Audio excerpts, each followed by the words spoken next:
Hello everyone and welcome to lesson 19. We're now getting into the nitty-gritty of actually building your business now that we've got the foundations in place. Because I hope you've taken in all that's in lessons 2 through 18. These are the foundations of your business. They're not taught by most people, and not paying attention to these details is why so many people fail with an online business. Back in lesson 7, we established that the type of online business model I'm going to be teaching is primarily an information publishing business allied to affiliate marketing. In other words, you're going to sell your own information product, also known as an info product. But before we can create an info product, we need to choose a topic for it. Too many people create products and then start searching for buyers. The idea is to find hungry buyers first and then create a product that will solve a problem that they may have. Info products come in many shapes and sizes, and they include things like ebooks, audios, videos, home study courses, workshops, teleseminars, webinars, email courses, newsletters, CDs, DVDs, etc. As I said, we need to find hungry buyers.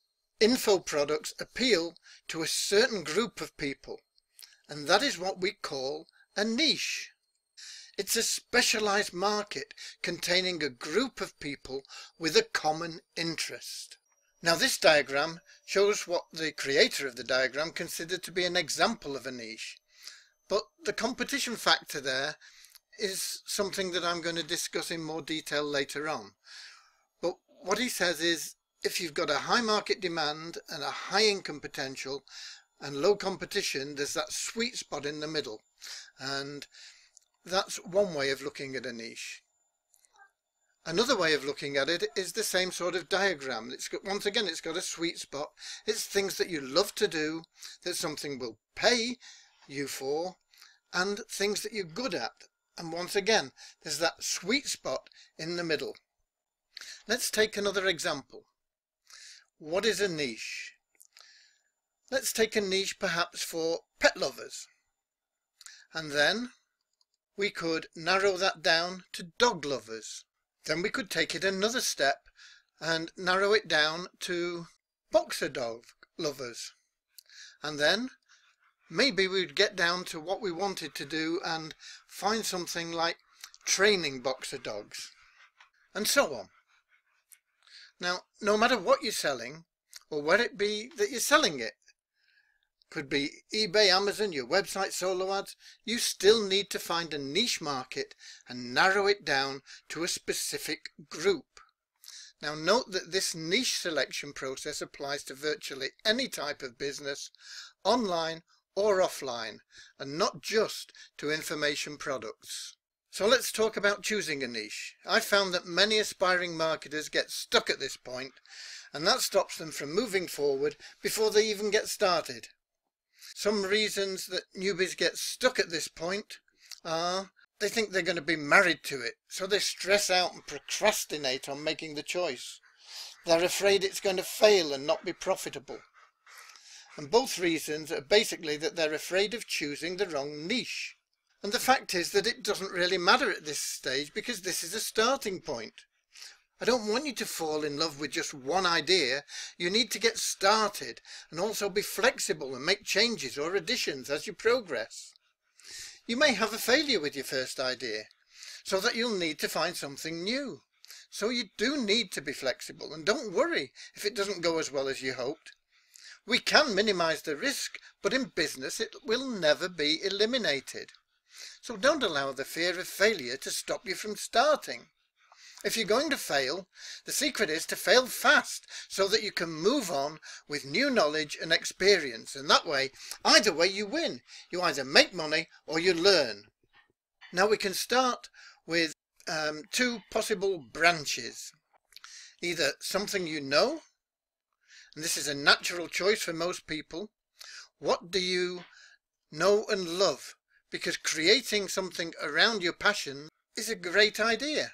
Your enthusiasm will help to sell it. Zig Ziglar said a sale is a transfer of enthusiasm from one person to another. If you know a lot about the subject and you're enthusiastic about it, it'll probably be a better product. And if you're in touch with that type of product, you can relate to your market. You know what they're thinking. You can get inside their heads. Try not to fall in love with your product idea, as it could become a stumbling block if you're attached to it.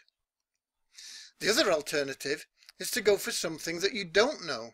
There are pros and cons to both of those sides, but I prefer starting with something you know and are passionate about. The good side, the pros if you like, of something that you don't know is that you're more likely to focus on the cash element rather than fall in love with the idea, but never fall in love with it to the extent where you're depending on it for a single income. Consider the possibility of developing several products in several niches over the long term. Multiple streams of income add stability to your business, but you must start with just one. The key is in research. Make sure it's a good niche before you invest additional time and money into the business. And some questions that I ask when I'm going through my own personal research are, how big's the niche? You don't want it too big, but you don't want it too small. I'll be talking more about this in the next lesson, along with ways to gauge and spy on the competition. How competitive is the niche? In one of the diagrams we saw earlier, it said low competition, but low competition can be an indication that there isn't really a very good market for it. I'm never afraid of high competition. All you need to do is have a unique selling idea and a unique selling point, a USP, in your niche, and you'll get the sales. But if there's no competition, it could be a warning sign. It could mean that there's no money there. If there's a lot of competition there, build your USP up, make the sales. There's lots of income there. How profitable is the niche? There are certain niches that are traditionally very profitable. Sports, for example. People will pay fortunes, overprice things for niches in the sporting area. They're used to paying 2 or 3 or 4 times or 5 times as much for a shirt with their favourite player's name on. They're used to paying 20 to 30 to 100 times as much for a ticket to see their favourite team in a big game. Sporting events are a very profitable niche. Pets, people get passionate about their pets. Hobbies, they're passionate about their hobbies. Things that people are passionate about, they'll spend the money on. So think about it. Is there a lot of passion in there? How profitable is the niche? And is there a potential for back-end products? You want not just to make one sale and then run off and look for another sale from somebody else. You want the ability to be able to sell more and more and more products to that same customer. It's a lot easier to sell to the same customer again than to get a new customer. So is there a potential for add-ons? Is there a potential for high-ticket products to go with it? If not, you may want to reconsider. Trends and fads can be very profitable, but you should consider it an evergreen topic if you want to build this particular business for the long term. For example, you might find that around Halloween you could sell pumpkin cutting kits or something like that. But you wouldn't sell those same kits very easily for the rest of the year. So when you're looking at a niche, it may be a good idea to get involved in a trend or a fad or something, but be prepared with something else that is long term as well. What you should remember is people are looking for information to ease their pain or fuel their pleasure. And that's the kind of information they're willing to pay for. And the more passionate they are about either easing their pain or fueling their pleasure, the more they will be prepared to pay. So this week we have one action step, and that is to brainstorm some topics that you'd be interested in turning into a product. Write them down. Don't worry about the details of the niche market for it yet. We'll be doing the research in the next lesson. But while you're thinking about brainstorming, here are some ideas for you, places that you may want to look. And I've put some links below the video for this. So if you don't already have some ideas in mind and you don't know how to start brainstorming, have a look at what's hot on eBay. Have a look at the top 20 products on eBay. Have a look at what are the best sellers on Amazon. Have a look at the Consumer Demand Index. Look at what's hot in Google. Look at Google Trends. Once you've got some ideas, we'll be delving into whether or not your choice of niche is a good one. And we'll be doing that, as I said, in the next lesson. So I'll see you then. And we'll be going into that in great detail.